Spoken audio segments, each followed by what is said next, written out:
আমার নাম তিশা, বয়স 24, বিবাহিত। আমার স্বামী সৌদি আরব থাকে। আমার বিয়ে হয় যখন আমার বয়স 22 বছর। আমার স্বামী বিয়ের 2 বছরে 2 বার মাত্র দেশে এসেছে, তাও প্রতিবার 1.5 মাস থেকে চলে যায়। সেখানে তার দোকান আছে, তা নিয়ে সে ব্যস্ত থাকে।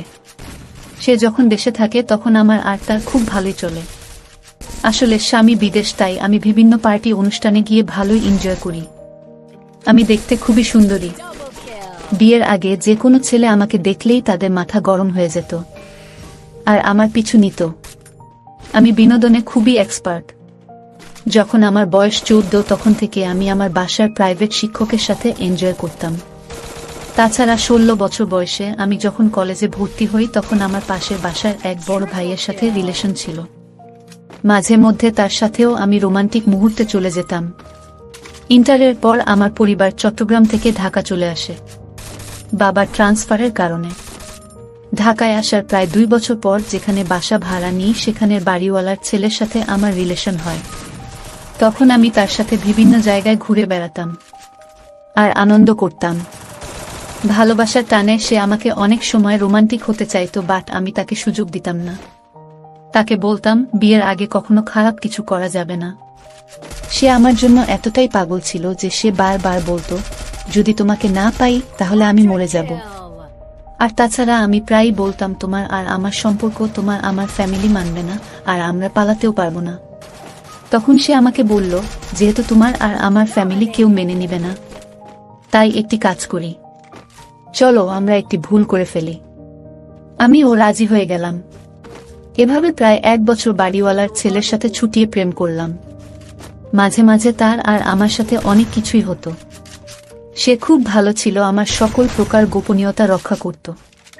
তবে একটা কথা ঠিক যে কোনো মেয়ে যদি কোনো ছেলের সাথে সুসম্পর্ক থাকে তাহলে তার চেহারা সৌন্দর্য অনেক বৃদ্ধি পায়। ঠিক আমারও পেয়েছিল। তাই তো অনার্স ফাইনাল ইয়ারে থাকতে আমার বিয়ে হয়ে গিয়েছিল 35 বছর বয়সী এক প্রবাসীর কাছে। যাই হোক, এবার আসল কথায় আসি। বিয়ে প্রায় 2 বছর হয়ে গেল। একদিন স্বামী সৌদি থেকে আসলো। তখন আমার শরীর খারাপ ছিল। সে আমাকে বলল, চলো সিলেট থেকে ঘুরে আসি। সিলেট যেতে যেতে তোমার শরীর ভালো হয়ে যাবে। সেখানে প্রাকৃতিক পরিবেশ, তোমার নিকট অনেক আনন্দ পাবা। আমিও রাজি হয়ে গেলাম। 4 দিন পর সে ট্রেনের টিকিট জোগাড় করে বলল, আজ রাতের ট্রেনে আমরা সিলেট যাব। যথারীতি আমরা সবকিছু গুছিয়ে রেল স্টেশনে গেলাম এবং ট্রেনের কেবিনে ঢুকলাম। ট্রেনের কেবিনে নিচে 2টা এবং উপরে 2টা বেড। ট্রেন ছাড়ার আগ মুহূর্তে প্রায় 4-0 বছরের কাছাকাছি এক ভদ্রলোক আমাদের কেবিনে আসে এবং আমাদের অপোজিট সাইডের নিচের বেডে বসে। ভদ্রলোকের সাথে আমার স্বামী পরিচিত হল। ভদ্রলোকের নাম হাবিব। পেশায় একজন ব্যবসায়ী, তামাবিলে একটা রিসোর্টের মালিক। যাক, এভাবে তারা গল্প করতে করতে কেবিন থেকে বের হলো। প্রায় 1 ঘন্টা পর ওরা বাহির থেকে আসলো। হাবিব আমাকে আর চোখে দেখতে লাগলো। আমি আমার স্বামীকে বললাম, আমি চা খাবো। আমার স্বামী চা আনতে বের হয়ে গেল। সে বের হবার 10 মিনিট পর হাবিব আমার সাথে গল্প করতে করতে বলল, আমার মনে হয় আপনার অনেক কষ্ট হয়, কারণ সে বাহিরে থাকে, আপনার অনেক প্রয়োজন মিটে না। এই বলে সে আমার দিকে রোমান্টিক নজরে তাকালো। তার তাকানো দেখে আমার কেমন জানি মনে হলো। আমার মনের ভিতরটা কেমন জানি ধপ করে উঠল। সে তখন আমাকে বলল, আপনি অনেক সুন্দর, আমি আপনাকে একটু ভালো করে দেখতে চাই, প্লিজ আমার দিকে তাকান। আমি বললাম, আমার স্বামী চলে আসবে, আপনি আপনার সিটে চলে যান। সে বলল 1 ঘন্টার আগে আসতে পারবে না। তারপর ভদ্রলোক হাবিব তার সিটে চলে গেল। আমি বাথরুমে গিয়ে কুলি করে আসলাম। এসে দেখি সে 3টা জুসের বোতল বের করে রাখলো এবং একটা জুসের বোতল থেকে প্রায় 3 ভাগের 1 ভাগ খেয়ে বাকি অংশগুলোতে একটা সিরাপ ঢেলে বোতলটা পূর্ণ করে দিল এবং বলল, আপনার স্বামী আসলে তাকে এই বোতলের জুসটা খাইয়ে দিবেন, তাহলে সে ঘুমিয়ে যাবে। যথারীতি স্বামী আসলো চা নিয়ে। আমি চা খেলাম। এরপর আমরা 3 জন গল্প করতে লাগলাম। গল্পের এক পর্যায়ে আমরা 3 জনেই জুস খেলাম। আমার স্বামীও নির্ধারিত বোতলের জুস খেল। আমি ভয়ে ছিলাম, কারণ সে যদি বুঝে যায় এখানে কিছু মেশানো আছে। জুস খাওয়ার প্রায় 15 মিনিট পর আমার স্বামী গভীর ঘুমে তলিয়ে গেল। ভদ্রলোক হাবিব বলল সে এখন আর 6 ঘন্টা পর্যন্ত উঠবে না। এটা অ্যানেস্থেসিয়ার মতো কাজ করবে। তারপরেও সে তার চোখ ও হাত বেঁধে দিল। হঠাৎ অপরিচিত একটা লোকের সাথে আমার এসব কি হচ্ছে? আর কেনই বা আমি কথায় সায় দিচ্ছি কিচ্ছু বুঝে উঠতে পারছি না। মনে হচ্ছে আমি কোনো এক জাদুর মধ্যে পড়ে গেছি। এরপর আমি হাবিবের কাছে গেলাম, কিন্তু আমার মন খারাপ। তারপরেও সে আমাকে বিভিন্নভাবে খুশি করার চেষ্টা করছে। তারপর বাধ্য হয়ে আমিও তাকে রেসপন্স করলাম। তারপর সে আর আমি গল্পে মেতে উঠলাম। গল্প করতে করতে হঠাৎ দেখি সে আমার প্রতি দুর্বল হয়ে যাচ্ছে। এক পর্যায়ে আমরা গল্প করতে করতে দুইজনের মধ্যে এতটাই ফ্রি হয়ে গেলাম যেন হাজার হাজার বছরের পরিচিত প্রেমিক যুগল। তারপর হঠাৎ আমি লক্ষ্য করলাম হাবিব ভাই আমার সাথে কেমন যেন আচরণ করতে শুরু করল। রাতের অন্ধকার, অপরদিকে ট্রেন চলছে প্রচুর গতিতে, আর আমরা দুজন একটি ট্রেনের কেবিনে, আর অপরদিকে আমার স্বামী পড়ে পড়ে ঘুমুচ্ছে। রাত তখন 1টা বাজে, কেবিনে সবাই ঘুমিয়ে বিভোর, আর এই দিকে আমার আর হাবিব ভাইয়ের গল্প চলছেই। তারপর হাবিব ভাই শেষ পর্যন্ত তার ইচ্ছা পূরণে সক্ষম হয়েছিল। আসলে ট্রেনের মধ্যে রোমান্টিক গল্প করা এবং একজন আরেকজনের প্রতি দুর্বল হয়ে পড়া সত্যিই একটা রোমান্টিকতার ভিতরেই আমার মনে হচ্ছিল সর্বোচ্চ রোমান্টিকতা। এইভাবে তার আর আমার আনন্দঘন মুহূর্ত চলছিল। এভাবে হাবিব ভাই আর আমি রোমান্টিকতার মধ্যে কখন যে 4-5 ঘন্টা চলে গেল বুঝতেই পারলাম না। খুব ক্লান্তি লাগছিল। একটু পর ওয়াশরুমে গিয়ে ফ্রেশ হয়ে আসলাম। সকালে ট্রেন সিলেট স্টেশনে আসলো। আমার স্বামী আধো জাগরণে ট্রেন থেকে নামলো। হাবিব আমার স্বামীকে বলল, আপনারা কোথায় যাবেন? আমার স্বামী বলল, তামাবিল, জাফলং, সিলেট। তখন সে বলল, তামাবিলে আমার আর আমার ফ্রেন্ডের একটা রিসোর্ট আছে, আপনারা চাইলে আমার সাথে চলেন। আপনি আমার বন্ধুর মতো, আপনাদের থেকে কোনো বিল নেব না, আপনারা আমার গেস্ট। আমার স্বামীও রাজি হয়ে গেল। তারপর আমরা তার গাড়িতে করে তামাবিলের উদ্দেশ্যে রওনা দিলাম। যেতে যেতে সে বলতে লাগলো তার রিসোর্টের কথা। মোট 6টা 2 তলা বাড়িতে 4টি করে মোট 30টি রুম তারা ভাড়া দেয়, আর একটা বাড়ির 4টা রুমে তারা মালিকপক্ষের কেউ আসলে থাকে, আর একটা central dining, gym, common room, সামনে একটা রিসেপশন। মোট 200 একর জায়গা জুড়ে এই ব্যবস্থা। বাকি অংশ বাগান, পুল ও পুকুর। এইসব কথা বলতে বলতে আমরা 2 ঘন্টার মধ্যে তামাবিলে হাবিবের রিসোর্টে চলে আসলাম। আসার পর আমরা হাবিবের মালিকপক্ষের বিল্ডিংয়ের একটা রুমে উঠলাম। গোসল করে ফ্রেশ হয়ে সকালের নাস্তা খেলাম। নাস্তা খেয়ে আমরা স্বামী স্ত্রী ঘুমে গেলাম। আমি তো রাতে ঘুমাতে পারিনি, আর স্বামীর এখনো সেই সিরাপ মেশানো জুসের প্রভাব। দুপুর 2টায় ঘুম ভাঙল। আমরা 2 তলা রুম থেকে নিচতলায় ডাইনিং এ হাবিব সহ খাবার খেলাম। এরপর রুমে চলে আসলাম। আমি আমার স্বামীকে কিছু জিনিসের লিস্ট দিলাম, বললাম এগুলো কিনে নিয়ে আসতে হবে, রাতে এগুলো নিয়ে আসলে কাল আমরা বেড়াতে বের হব। বিকাল 4টায় হাবিব আসলো সাথে একজনকে নিয়ে। তার নাম শেরমান। সে হচ্ছে হাবিবের এই রিসোর্টের পার্টনার। আমার স্বামী বলল, আপনারা তো বিশাল সাম্রাজ্য করেছেন। আমি বললাম, সাম্রাজ্য নাকি ছাই, নরমাল হোটেলের মতো। তখন শেরমান আমাকে বলল, ভাবি আপনি এই বিল্ডিং দেখে কখনো বাকি 8টা বিল্ডিং জাজ করতে পারবেন না। আসুন আপনাকে আমাদের সব বিল্ডিং ও পুরো প্রজেক্ট ঘুরে দেখাই। তখন আমার স্বামী আমাকে বলে, ঠিক আছে তুমি যাও, আমি বাহিরের থেকে এগুলো কিনে আনি। তখন হাবিব ভাই প্রশ্ন করল, কি জিনিস লাগবে ভাই? আমার স্বামী বলল, লিস্ট দেখিয়ে, এগুলো।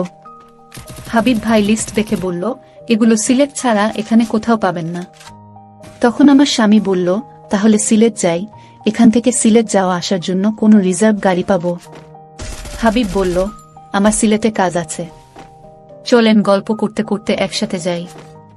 আপনাকে মার্কেটে নামিয়ে দিয়ে আমি কাজ সেরে চলে আসব, তারপর একসাথে ব্যাক করব। এই বলে আমার স্বামী আমার থেকে বিদায় নিল। হাবিব বিদায় নেওয়ার সময় আমার দিকে একটা চোখে ইশারা মারল। তারপর ওরা বের হয়ে গেলে আমি শেরমান সাহেবের সাথে বের হলাম।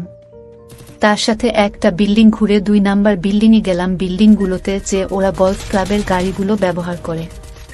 2 নাম্বার বিল্ডিংয়ে 2য় তলার একটা রুমে ঢুকলাম। রুমে ঢুকে দেখি ওখানে 2 জন ফরেনার আছে। শেরমান ওদের সাথে আমাকে পরিচয় করিয়ে দিল। ওরা আমার সাথে পরিচিত হয়ে হ্যান্ডশেক করল। আমিও এটা ওদের রীতি মনে করলাম। ওরা ওদের নাম বলল, হেনাথন এবং নীলবার্ড।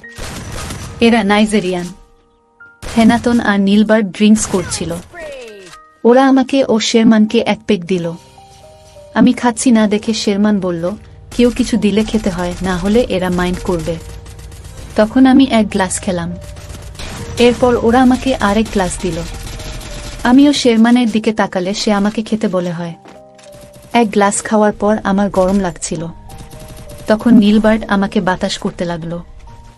আর হেনাতন আমার সামনে তার ল্যাপটপ ছেড়ে দিল। ল্যাপটপে ওদের দেশের কিছু ছবি ছিল। আমি ছবিগুলো দেখতে লাগলাম। এমন সময় ওরা আমাকে আরেক গ্লাস ড্রিঙ্কস দিল। আমি ওটা হাতে নিয়ে ছবি দেখতে দেখতে সামনে গিয়ে দেখি ওগুলো খারাপ ছবি। ছবিগুলো দেখে আমার ভালো লাগতেছিল না। আমি ছবি দেখতে দেখতে ওরা আমাকে আরেক গ্লাস ড্রিঙ্কস দিল।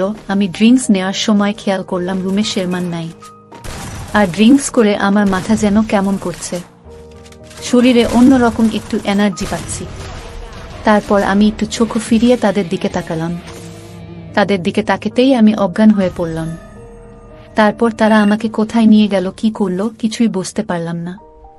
প্রায় 3 থেকে 4 ঘন্টা পর আমার হুঁশ ফিরল। যখন আমার হুঁশ ফিরল তখন আমার খুব খারাপ লাগছিল। আমার কাছে মনে হয়েছিল যে বড় কোনো গাড়ির ধাক্কার অ্যাক্সিডেন্টে আমার হাড় ঘুর সব লন্ড ভন্ড হয়ে গেছে। তারপর আমি আস্তে আস্তে উঠলাম। উঠে আমরা যে রুমে উঠেছিলাম সেই রুমে গেলাম। কিছুক্ষণ পর আমার স্বামী আসলো। এসে দেখি আমি অসুস্থ। তারপর সে আমার জন্য ঔষধ আনলো। আমি ঔষধ খেয়ে রাতে গভীরভাবে ঘুমিয়ে গেলাম।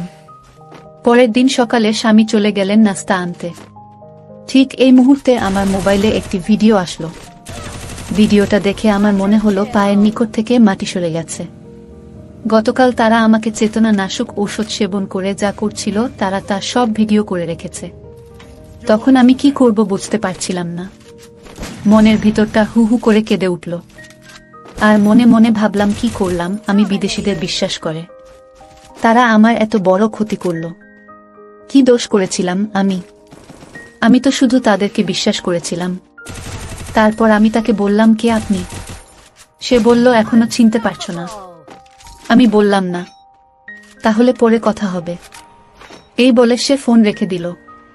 কিছুক্ষণ পর আমার স্বামী নাস্তা নিয়ে আসলো বাহির থেকে। আমরা দুজন মিলে নাস্তা করলাম। তারপর আমি আর আমার স্বামী জাফলং গেলাম। সেখানে সারাদিন ঘোরাঘুরি করে আমরা খুবই ক্লান্ত হয়ে পড়লাম। রাতে খাওয়া দাওয়া করে মাত্র শুইতে যাব। ঠিক এই মুহূর্তে আমার মোবাইলে একটা মেসেজ আসলো। মেসেজে লেখা ছিল, টেবিলের পাশে একটি ঔষধ রাখা আছে। এইটা আপনার স্বামীকে চায়ের সাথে মিশিয়ে খাওয়ান। তাহলে আপনার স্বামী 6 ঘন্টার জন্য হুঁশ হারিয়ে ফেলবেন। তারপর আপনি আমাদের এখানে চলে আসেন। আর যদি না আসেন তাহলে আপনার এই ভিডিও আপনার স্বামীর নিকট পাঠিয়ে দিব। আমার ইজ্জত বাঁচাতে আমি তাদের কথা মতো কাজ করলাম। সেখানে গিয়ে দেখি আজকেও বিদেশি লোক আমার জন্য অপেক্ষা করছে। তাদের দেখেই আমি ভয় পাচ্ছিলাম, কিন্তু কি করব? আমি যে তাদের ফাঁদে ধরা খেয়ে গেলাম। এখন তাদের কথা মতো না চললে তারা আমার সব ফাঁস করে দিবে। অবশেষে তারা তাদের উদ্দেশ্য পূরণ করলই। কিন্তু তারা আজকের ঘটনাটিও যে কিভাবে রেকর্ড করে রেখেছে তা আমি কিছুতেই বুঝতে পারলাম না। এইভাবে 1 সপ্তাহ পর আমরা আমাদের বাড়িতে চলে আসলাম। গ্রামের বাড়িতে আসার 2 দিন পর আমার মোবাইলে ইমুতে আরেকটি ভিডিও ক্লিপস আসলো। তার কিছুক্ষণ পর আরেকটি মেসেজ আসলো। সেখানে লেখা ছিল, আমরা সব জানি আর 15 দিন পর আপনার স্বামী বিদেশ চলে যাবে। তখন আপনি হবেন আমাদের সম্মানিত অতিথি। আপনার স্বামী চলে গেলে আপনি স্থায়ীভাবে আমাদের রিসোর্টে চাকরি করতে হবে। এতে আপনি মোটা অঙ্কের বেতন পাবেন। আর আমাদের বিদেশি ক্লায়েন্টরা আপনাকে অনেক পছন্দ করেছে। আশা করি আপনি আমাদের কথার মর্যাদা রাখবেন। আর না রাখলে আমরা বিকল্প ব্যবস্থা নিতে বাধ্য হবে। আর আমরা চাই না আপনার কোনো ক্ষতি হোক। আর আমরা এও চাই না আমাদের ব্যবসার ক্ষতি হোক। সুতরাং আমরা আশা করি আপনি আমাদের এখানে চাকরিটা অবশ্যই করবেন। ধন্যবাদ। তাদের কথাগুলো শুনে আমার মনে হলো মাথায় যেন আকাশটা ভেঙে পড়েছে। কি করব বুঝতে পারছি না। খুব টেনশনের মধ্যে কাটছিল আমার সময়। তারপর 15 দিন পর আমার স্বামী বিদেশ চলে গেল। তারা আমাকে বারবার হুমকি দিতে লাগলো। বুঝতে পারছি এখন আমার সব ফাঁস হয়ে যাবে। এই ভয়ে আমি তাদের কথা মতো তাদের এখানে চলে গেলাম। তারা আমাকে সম্মানের সাথে গ্রহণ করল। তারপর তারা আমার দ্বারা তাদের ব্যবসা নিয়ন্ত্রণ করে, আর এই জন্য তারা আমাকে প্রতি মাসে মোটা অঙ্কের টাকাও দেয়। আমি আমার স্বামীর অন্তরালে যে সব কাজ করে বেড়াই, সত্যিই আমি তার জন্য অনুতপ্ত, কিন্তু এ রাস্তা থেকে বের হয়ে আসার কোনো উপায় নেই। বুঝতেই পারছি না আমার জীবনটা কিভাবে ধ্বংস হয়ে গেল। আর এই জন্য সবচেয়ে বেশি দায়ী হলো আমার আবেগ। আমার আবেগেই আমার ধ্বংসের মূল কারণ। আজকে যদি আমি পরপুরুষের সাথে এইভাবে বেহায়ার মতো গল্প করতে না আগ্রহী হতাম, তাহলে আজকে আমার জীবনে এই করুণ পরিস্থিতি হতো না। পরিশেষে আমার বোনদের নিকট আমার বিশেষ অনুরোধ, তোমরা স্বামী ছাড়া আর অন্য কারো নিকট এমন আবেগী হই না, তাহলে হয়তোবা আমার মতো পরিস্থিতি শিকার হতে হবে।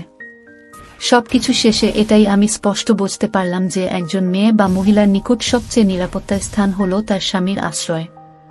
এই আশ্রয় ছাড়া